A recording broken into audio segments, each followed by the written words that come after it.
فلفل تيفي سلام وصلناي أب كل خرنعات عالم بمخوان مدبات فلفل تيفي تكاتاتلو كبرانن كما يتخونا نلومون كم تلمود زتفلالي مدبات حزنا متئنا لنا أتم مدبات انتاي مسلو حبيرنا نكاتاتل كبرانن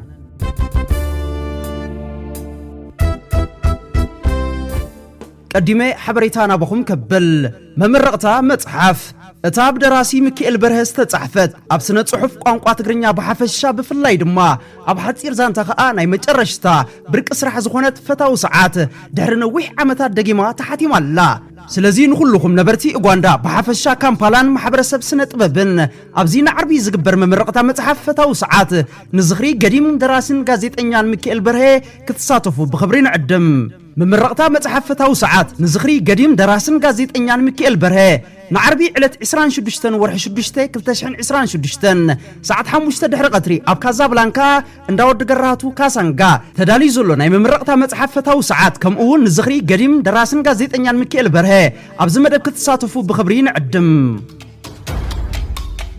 اب غلغلي غزي ازوم بلعت ودا كوبكوبتا زبلوون ززاربون الله بزعبا هاجر إرترا هاجر إرترا هنصاتاتا ايتو محيشن حبرا تقلاليطو مسلا خفي إلو يبلو زي مفلاط ريخون وزي مفلاطيو ازي ابز فيديو نعزو زلنا هنصا ابيو ابي بوتا يركب كم زز امسل عنوت نخوردوخه سلامنتايو نزبل حتو انت حتيت كايوم جن كملسو عقمي يبلو من اتمنتاي كافلطت بادو سلازخونو بلو نابزات ريوا زلهم هنصا خبلكم كم رأي حسن مجزاتن نمسحب توريزمن تباهيلن كيتصغنا استوسنلن هنصاتات باصع اب غزي قالسين ناصنت ودباويت كتما باصع كبيد عنوت كم زوردا يفلط بز مسرت منግስቲ ኤርትራ ازيو لعل باجت سلعو نهنصاتات اتا ከተማ كتصغنو من كلو ماليا زيبلوم حدث هنصاتات دما سلازي سرحه اتا ከተማ دارغان اب حدث ከተማ يتلويطا كبالي كال كم سقالت قطانن ود باصعن زامسلو حيالو تحت قرصታት دما مسرታው ተሐድሶታት ተገይርሎም انت خونه ود سب بهاريو رسعي سلازخونه بتحد وغن نمرت مغزاتي نمنصبراقن بو ابيلكا مسحب توريزم نمغبارون دما بتخاله اب كتما باصع زركبا كم بيت منግስት ነበረን ባንኪ ደ ኢታሊያን زامسله فولي قدي سنهنصا استسرحمو بدبداب نفرتي ኢትዮጵያ كم حسوم مستهاسيا هنصاتات كم زلو اخي تጸገና خنبرات وسينلن انه بفرصاتن كم هاغراو قرسي يقصلا اب حيالو كتماتات اوروبا اب كلاي وغ عالم عنوت زوردن هنصاتات بفرصاتن يقصلان مسحب توريزم كوينن ينبران مهلاون يفلط امبار كم تنباصع زتغبرلا صغنان هنصتنسي نخالوت كتماتات هاغرنا يفطرلن منጪ نقفا بريس كابزي قصيلون اب حدا ازيو اگداسي مدب كبلكم ኤርትራ ዝሰፍሕ ምትሕብባር ማዓልቲ አፍሪካ ኣብ እትድግፈሉ ዘላ እዋን አስመራ ዲፕሎማሲኛታት ጉጅለ አፍሪካ ተእንገድ አስመራ ሚኒስተር ጉዳያት ወጻኢ ኤርትራ አቶ ዑስማን ሳልሕ መሐመድ ኣብ አስመራን ላዕለዎ ዲፕሎማሲኛታት ጉጅለ አፍሪካ ተቀቢሉ አዘራሪቡ እትርክብ ድማ ኣብቲ ማዓልቲ አፍሪካን ምጽምባል ዝተወደበ ንጥፈታትን አፍሪካውያን ዲፕሎማሲኛታት አባይታ ዝያዳ ዝርአ ምትሕብባር ክፈጥሩ ዝኽእሉሉ ዝሰፍሕ ሕቶን ዘተኮረ ነይሩ بمسرت صبصاب سودان هورايزن اتلوخ ندين غجل افريكا امباسادر دبوب افريكا كم اون اتحباباري اتغجل خوينو زغلغل امباسادر سودان زتقالل نيرو اتوم دبلوماسيኛታት نمعلت افريكا تباهيلوم نستخايدو نطفتاتن مدباتن بزملكت المينستر غديات وصاي ኤርትራ መብርሂ ሂቦም እዚ ጻዕርዚ بامباسي سودان مس ካልኦት አፍሪካውያን ዲፕሎማሲኛታት በመተحبار ዝተበገሰን ዝተወደበን ምዃኑ እትጸብጻብ حبيرو አቶ ዑስማን ሳልሕ ኣብ ናይሎም ዓመት ጽምብል አፍሪካ ኣብ አስመራ ስትራይ ዝያዳ ንጡፍ ዲፕሎማሳውን ባህላውን ንጥፈታትን ኢዶም እቲ ንጥፈታት በኤምባሲታት ኣብ ኤርትራን ዝሰርሑ ዞባውያንን አህጉራውያን ውድባት ዝተሳተፍዎ ባህላዊ አእምራዊ ማሕበራዊ ቁጠባውን ስፖርታውን መደባት ከም ዘጠቃለለ ተገሊጹ እቲ ዝሰፍሐ ተሳትፎ አገዳሲ ዝኾነሉ ምኽንያት ንመዓልቲ አፍሪካ ኣብ አስመራ ካብ ስነ ስርዓታዊ ፕሮቶኮል ወጪ ፖለቲካዊ ረብሓን ኣብ ዘለዎ ነገር ስለ ዝቀየረ እዩ እዚ ድማ ማሕበራዊ አፍሪካዊ ህላዌ ምውሃሃድን ኣብ ውሽጢ ርእሰ ከተማ ኤርትራ ዝርአ ናይሉስሉስ حيلي سوفت باور ጽልዋን ዘርእዩ ሚኒስተር ዑስማን በተወሳኺ ኣብ ናይሎም ዓመት ተመክሮ በመምርኳስ አፍሪካዊ ምትሕብባር ዝሕይሉ ኣብ መንጎ ህዝብታትን መንግስታትን እቲ ክፍለ ዓለም ዘሎ ጥብቆን ዝዕሙቁን ተወሳኺ ተበጉሰታት ክውሰዱ ጸዊዑ ንኤምባሲ ሱዳን ድማ ተሳትፎ ንኽሰፍሕን ኣብ አስመራ ንዝነበረ ዲፕሎማሲያዊ ምንቅስቃስ ንኸነቃቅሕን በመሕጋዙ ፍሉይ ምስጋና ኣቅሪቦምሉ ሚኒስትሪ ጉዳያት ወጻኢ ኤርትራ አፍሪካዊ ምትሕብባር ዘተባብዕ ንጥፈታትን አህጉራዊ ሓድነትን ምትሕውዋስን ንምድልዳል ዝዓለመ መጻኢ መደባት ምድጋፍን ክቅጽል ምዃኑ ገሊጾም ምንጪ ነቕፋ ፕረስ ካብዚ ቀጽለውን ክቡራንን ተኻታተልቲ ዓቅሉ ጸቢቦ ዘሎ ስርዓት ቆልዓ በሻሻ ሕጅውን ክሕሱ ተታሒዙ መቸም ንዑ ሓሶት ቀለብዩ እንታይ ክብል ተታሒዙ ዘሎ ናብታ ቪዲዮ ከብለኩም የኛ መስሪያ ቤት እንግዶች የሆኑ ሰዎች ለስራ መጥተው ለመጀመሪያ ጊዜ ኢትዮጵያ የመጡ ናቸው ከውጭ ሀገር ቀን ተዘዋውሮ ሪቨርሳይድ የከተማ ኮሪደር አይተው በኢትዮጵያ ተደንቀው እንዴት የምታምር ሀገር ናት ብለው ማታ ላይ ከሀያት ሆቴል ወጥተው ወክ ሲያደርጉ ሁለት ሶስት ሰዎች በጋራ ሄደው ሞባይላቸውን ይሰርቁባቸዋል። ቀኑ ሙሉ ሲያደንቁ ሲያመሰግኑ ነበር የዋሉት ልጆቹ። ማታ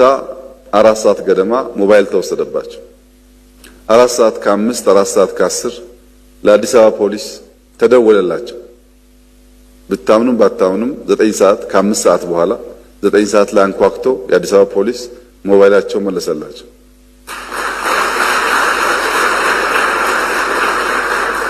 ኢትዮጵያን በመንገድ ንጽህናዋ በኮሪደሯ በተከለችው ዛፍ ነበር ስናደንቅ የዋልነው። ይሄንን ተአምር ግን አልጠበቅንም። እንኳን በነፃ አንኳኩቶ በራችን የሚያመጣ ፖሊስ ገንዘብ ተደራድረን ከፍለን እንኳን መልሰን ስልካችን እናገኛለን ብለን አልገመትንም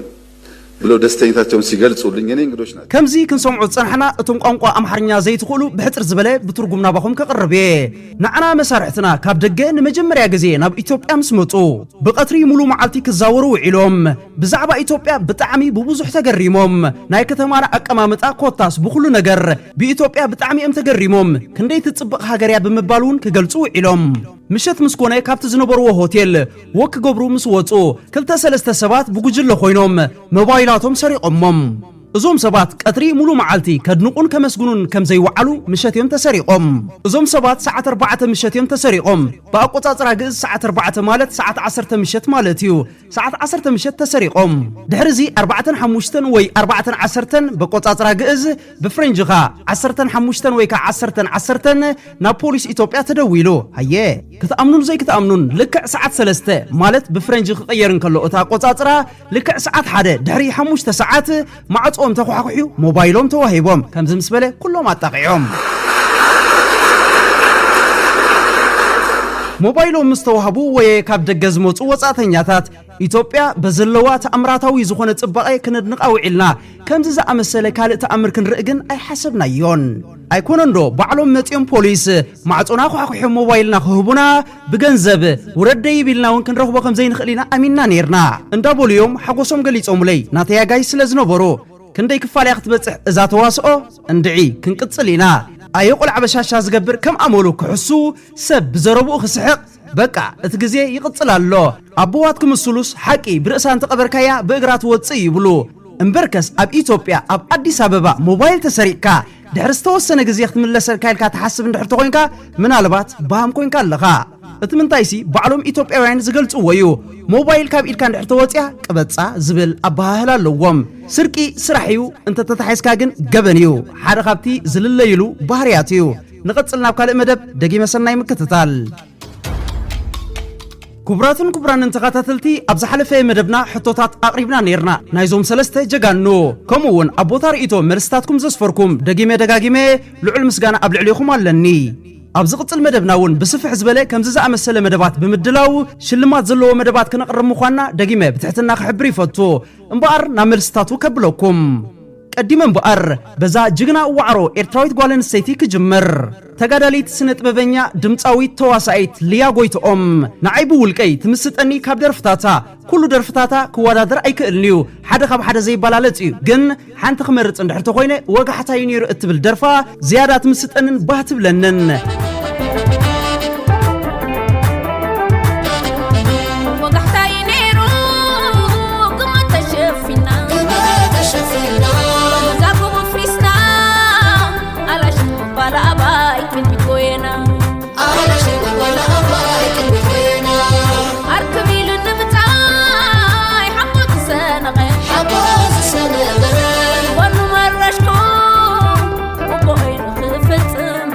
What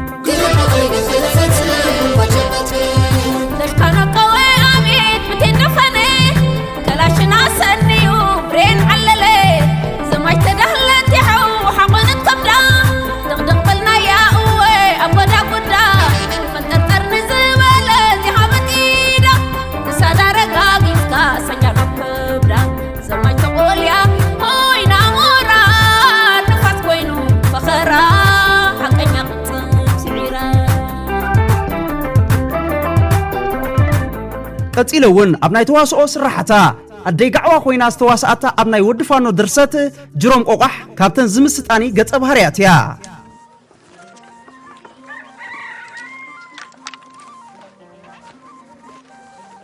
መገድ ደዳ ተጋጊኹ ናብዚ ደዳ ይምጻእ ኮይኑ ወደቦ ዘለዎ ዓድኒ ዓተር ዝበልዕት ከብድን ቀዲያ ናይ ተቀዲ ኮይና ሃኒ ተዛዊሮ ጓለይ ትርፊ ዘለዎ ዘረባይ ተዛረቡ ኣይክንባት ኸኒናኮ ኣይክንባት ኸኒና ኣንቲ ክዝርፉ ኣድኹም ተሓስቡ ዘለኹም ወይ ዘኽልእ ስለ ዘይብለይ ክትከልኡኒ ይተሐቅኑ ግደፉ ኣብ ልብኹም ተመለሱ ይብል ኣለኹ ዝጠፈአት ልቢ ብለይናቲ እንተኾነ ግን ፈቆደ ጣሻን ጓሻን ህጣማ ማጥፊዮም ዘለው ደቅኺ ግደፉ በልዮም ግደፉ በልዮም ኣዋኒኖም እዮም ዘለው ዋኒኖም እዮም ዘለው ዕነ ምጽንታው ከም ሓኽሊ ድሙ ዋኒን እንተ ተሓሲብስ ደሓን ብሓደ ኣለና ደሓን ዋይ እሞ ሓዲሰኩም የጋዕዋ ዋ ወይ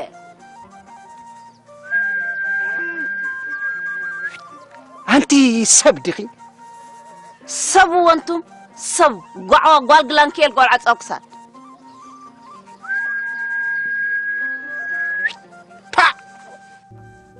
ቀፂልና ካልእቲ ሕቶ ናብ ዝነበረት መልሲ ክንከይድ ነዚ ኣብ ቪድዮ ንዕዘቦ ዘለና ጅግና ዓዋተ ብህይወት ክንከሎ ዝተሰለፈ ተጋዳላይ እዩ መን ይበሃል ንዝብል ሕቶ ከዓ ተጋዳላይ ኣሕመድ ሓሚድ ኣሕመድ ይበሃል ናብ ሳልሰይቲ ሕቶና እንድሕር ተኸይድና ኣብ ተስዓታት ፍሉጥ ተጻዋታይ ኩዕሶ ሰኪዕት ነይሩ ኣውራ ኣብ ምክልኻል ለይፕሌይ ጌርካ ሸቶ ምምዝጋብ ኣውራ ይፍለጥ ኣሰልጣኒ ጋንታ ኩዕሶ ሰኪዕት ጋንታ ምብራቃዊ እዝዩ ሓላፊ ህዝባዊ ርክባት ኩዕሶ ሰኪዕት ኤርትራ ኣብ ማሕበራዊ ሚድያ ታሪክ ስፖርት ኤርትራ ዘጠቃለለ ዝተፈላለዩ ጽሑፋትን ኣሳእልን ይዝርጋሕ እዚ ገዲም ስፖርተኛ ስሙን ሳጉኡን መን ይበሃል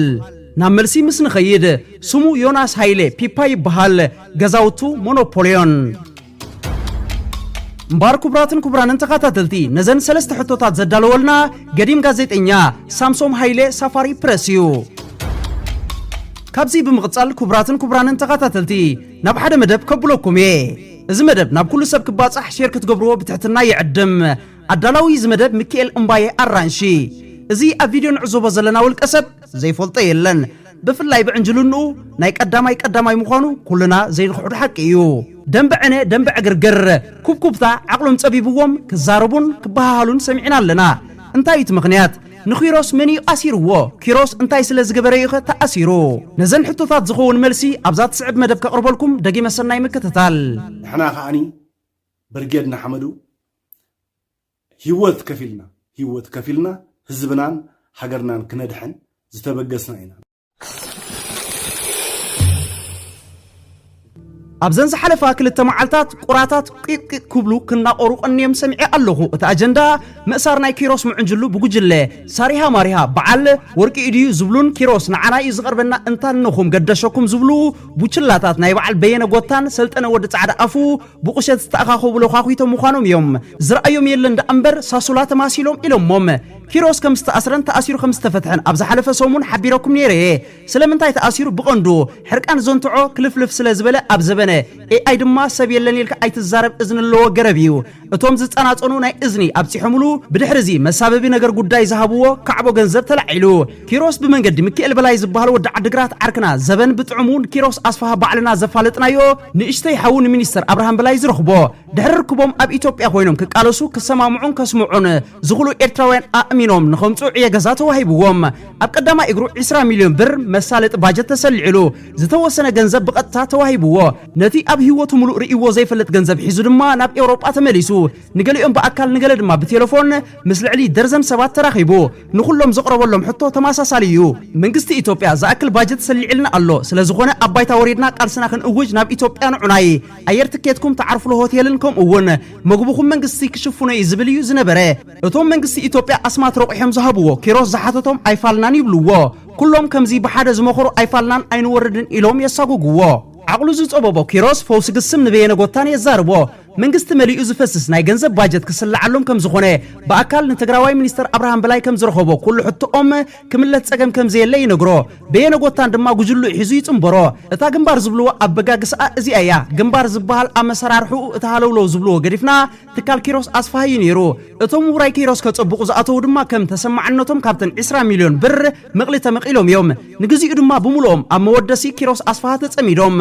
ኦሮሞኛ ከኛ ዝዓይነቱ ዓፍራ ዓፊሮም እዮም ነቲ ህንፉት ዝስምዒቱ ንምግጋይ ናብ ምድሪ ዓፋር ብምኻድ ገድሊ ጀሚርና ንምባል ክዳን ኣብ ጥስቲ ብምጭቕጫቕ ተጋደልቲ ንምምሳል ፈቲኖም እዮም ኣብ ኢትዮጵያ ንዝነብሩ ክሳብ ብምስግጋር ሰባት ተኣሲሩ ንዝነበረ ሸያጢ ሰብ ዳዊት ይብራህ ዝበሃልን ብቁል ክብል ምልሻ ስርናይ ደርግን መራሕቲ ምልሻን ዝነበረ ፍስሓ ሃይሉን ወሲኾም ብስም ግንባር ቤት ምኽሪ ዝበሃል ትርጉም ዘይብሉ መሪሕነት ፈጢሮም ከም በዓል በየነጎታን ሃብቶም መጨጭን በረኸት ቆልዓ ንግደትን ካልኦትን ሽማሙንቲ ናይቲ ህይወት ዘይነበሮ ግንባር ኮይኖም እቲ ዝገርመኩም ኪሮስ አቦ ወንበር ባዕሉ ፋይናንስ ባዕሉ መራሒ ርክባት ምስለ ኢትዮጵያ ባዕሉ ብምዃን ኣብ መጀመርያ ንኹሉ ሒዝዎ መን ከም ኪሮስ ንኽብሉ ገይርዎም እዩ ከም ምስለ ኣምሓራ እንቁላል ቀስ በቀስ በእግሩ ይሄዳል ነቲ መሽጎራጉር ክሳብ ጽቡቕ ገይሮም ዝፈልጥዎን ከም ዝብኢ ክሳብ ዝደልውን ሓንኪሶም ኣብ መጨረሽታ ብልጽግና ኦሮሞ ፋይዳ ከም ዘይብሎምን ምስ ፈለጡ እቲ ገንዘቡን ጎዲሉን ተቆሪጹን ባንዴራ ኪሮስ ድማ ተዘቕዚቓ ወሪዳ ምግሪ ጫዋት ስዒቡ ንኪሮስ ንምጉሓፍ ወፍሪ ጀሚሮም ንኪሮስ ምዕንጅሉውን ካብ ስልጣኑ አልየሞ ኪሮስ ካብ ስልጣን ካብ ዝለግስ ልዕሊ 4 ዋርሕ ኮይኑሎ ከም አቦ ወንበር ሓደ ሃብቶም መጨጨ ዝብልዎ ኮይኑ እዩ ኣብዚ ክፍለጥ ዘለዎ ኣብ ግንባር ንመዳናገሪ ሰለስተ መሪሕነታት ኣለዩ ቤት ምኽሪ ማእኸላይ ሽማግሌ ሳልሳይ ኮማንዶ ፖስት ዝብልዎ እዩ በቲ ንበሎ በዚ በዓል በየነጎታን ነታ ፍንጫል ጉጅለ መሪሶም ፈናጭሎም ማዮም ሕጂ ናብ ቁም ነገር ንኺድ ኪሮስ ተኣሲሩ እዚ ሓበሬታ ሕጂ ዘይኮነ ኣብ ቀዳማ እግሩ ክእሰርን ከሎ ስለምንታይ ንዝብል ሓሳብና ሂብናሉ ኢና እታ ጠንቂ ሕጂ እውን ኣብ እንዳጫትን ኣብ እንዳመስተን ኮይኑ ከለፍለፍ ስለ ዝበለዩ እንታይ ኢሉ ዓጀው ኢሉ ንዝብል ሕቶ ኪሮስ ዘይዛረቦን ጤል ዘይትበልዑን የልቦኒ እትመልሲ ክእሰሩ ጥራሕ ደይኮነስ ክጠፉ እዩ ዘለዎም ብመሰረቱ ኸማል ጠቕላላ ማለት ኣብ ዓዶም ኮይኖም ተጋሩ ኮ ኢትዮጵያውያን ኣብ ኢትዮጵያ ኮይኖም ሲ እንታይ ዓይነት ርእሲ እዩ ዘለዎም كمي دبل جزية كمتص خمس خيل بوليتيكا تقايا مخانو داي فلتو مارشو كتفوت راح يدلوهم إرشنا حيت أنا حيت راح يكونسي نحنا كمان صباح نقول دقدة حطوا لنا كنت حتاتنا كنت صعبات بينا مزوم سبات زياتهم من البات منجستي إثيوبيا ده حاشة سقوم تقوسري يخون نافت دفكروا منجستي كلهم يخون وحفهم يخون نحنا عقل ماليسنا وخيرنا كمان كنا حطوا منا ስለዚህ በዚህ ኸይር ዘሎ ጉዳይ አዚ ሕጉሴ ትክክል እዩ ምክንያቱ ኣብ ኢትዮጵያ ሆንካን ኢትዮጵያ ምጽራፍ ኣይፍቀድን ስለዚህ ትክክል እዩ ዝኸይድ ዘሎ ኮሚኡ ተሓቂ ሕጉሴ ማለት እዩ እተን ዓጀውጀው ዝበለን ድማ ባዕሎም እቶም ኣባላት ግንባርነቶም ስለያ ኦሮሞ ኣብፂሖምሎም ድሕሪዚ ነገሩ ከሪሩ መእሰሪ ዝኸውን ምኽንያት ሓሰው ናብ ምባል ኣትዮም ኩልና ከም ንፈልጦ ኪሮስ ፋሉል ቀይዲ በተኽ እዩ ኪሮስ ዓንጃል እዩ ኪሮስ ኣብ ኣፉ ዝመጾ ዓጀውጀው ዝብልን ወጃሃላይን እዩ መሊኡ ዝፈስስ ጌጋታትን ምኽንያታትን መእሰሪ ክትረኽበሉ ዘይእዱብ ሰብ እዩ ብጭብጢ ረኺቦምሉ ምሳልሳይ ርእሱ ድማ ኣሲሮሞ ኣለዎ ኣብዚ ከነጽሮ ዝደሊ ኪሮስ ኣብ ኢትዮጵያ ኸይዱ ቃልሲ ዝመርሕን ንባዕሉ እውን ክቃል ዝወረደን ዝመስሎም ዓያሹ ደቂ ዓድና ብዙሓት እዮም ኪሮስ ኣብ ኢትዮጵያ ኣብ ውራይ ጫት መቕሓምን መስካርን ብዓብኡ ድማ ኣብ ንግዲ ዝተዋፈረን ሰብ እዩ ነይሩ ነዚ ንኽገብር ዝተጎልበቦ ድርዕቶ ድማ ተቃላሳይ ብዝብል ስም መሪሕ ግንባር ግዛዕ ምዛዕ እዩ ኪሮስ ካብቲ ካብ ብልጽግና ኦሮሞ ዝረኸብዎ ገንዘብ ገሚዑ ብምውሳድ ምስ ገለ ሰባት ተሻሪኹ መስተን ሹሻን ዘሎ ከምዚ ለይታዊ ትልሂት ዓይነት ከፊቱ ኣብ ኣዲስ ኣበባ ለይቲ ሙሉእ ኣብኡ ገበታ መስተ ክግልል ይሓድር ወጋሕታ ናብ ድቃሱ ይኸይድ ከባቢ ፍርቂ መዓልቲ ተንስኡ ድማ ቁርስን ምሳሕን ብሓደ ኣጠቃሊሉ ብምብላዕ ኣብቲ እንዳጫት ክሳብ ዝብስኑ ቆጽሊ ጫት ከኸምስዕ ይውዕል ህይወቱ ከምኣ ዕንክሊልያ እዚ ድማ እቲ ተቃላሳይ ጅግናዶ ዝበሃል ኪሮስ ቀይዲ በተኽ በዝን ካልእን ኪሮስ ምስ ብዙሓት ተባኢሱ እዩ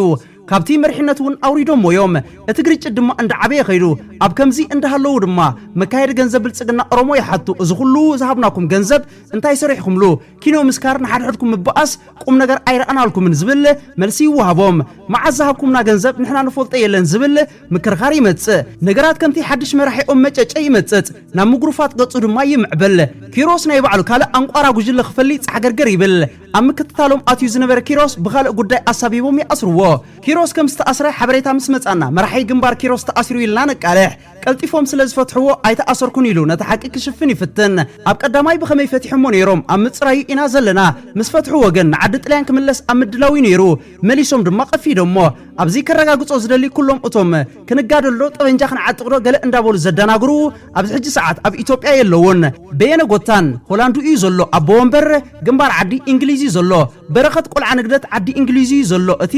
ካሳንጎ ብቀደሙ ኣብ ኢትዮጵያ ኣይነበረን መስራት ግንባር ዝኣክል ኣብ እስር ቤት ተዳጊኑ ኩሎም ኣብ ኣዲስ ኣበባ ክንሪኦም ዝግባእ ገዳ ኩሎም ኣብ ዝተሰደድሉ ምስ ደቆም ምስ ድሮኦም እዮም ዘለዎ ሕጂ ኪሮስ ብምንታይ ተኸሲሱ ኣሎ ኣበይ እስር ቤት ኣሎ ካልኣይ ክፋል ይቕጽል መተሓሳሰቢ ኪሮስ ኣብ ዝሓለፈተ ኣሲሩ ምስተፈትሐ ናብ ዓዲ ጥልያኑ ክምለስ ምድላዋት ይገብር ኣሎ ግን ከኣ ዳስ ብልጽግና ኦሮሞሲ ከም ዳስ ሓውያ ምዃና ዝፈለጠ ኣይመስለንን ክብል ኣሚቶልየ ሚካኤል እምባይ ኣራንሺ USA ኤርላይን ፔጅ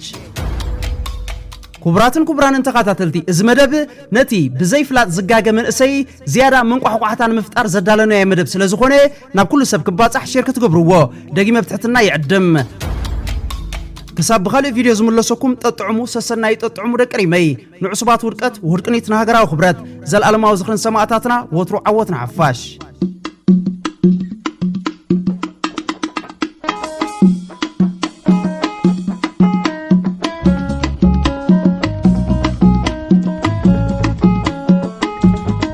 فلفل TV